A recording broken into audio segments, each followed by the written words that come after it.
শহীদ ওসমান হাদিকে যারা খুন করেছে, আমরা মনে করছি তাকে যেই গুলিটা করা হয়েছে, এই খুনি চক্রের সব থেকে ছোট গুরুত্বপূর্ণ ব্যক্তি হচ্ছে যে গুলিটা করেছে। সব থেকে বড় রাঘব বোয়ালদেরকে আড়াল করবার জন্যই তাকে এখন পর্যন্ত জনসম্মুখে আনা হয় নাই।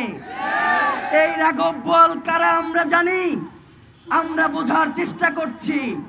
যদি এই রাঘব বোয়ালদেরকে জনতার সম্মুখে না আনা হয়, যদি এই রাঘব বোয়ালদেরকে কোনোভাবে আড়াল করবার চেষ্টা করা হয়, বাংলার জনগণ যদি তখন রাজপথে নেমে আসে, আপনাদের সেই সামর্থ্য নাই এই জনগণকে আপনারা কোনোভাবেই ঘরে ফিরিয়ে নিয়ে যাবেন।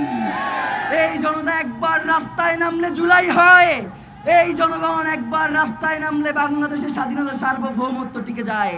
সুতরাং যারা স্বাধীনতা সার্বভৌমত্বকে বিনষ্ট করতে চান, আপনাদেরকে আমরা হুঁশিয়ারি করে বলতে চাই, বাংলার জনগণ আমাদের শুধু অপেক্ষায় রয়েছে যে আমরা কি কর্মসূচি ঘোষণা করব।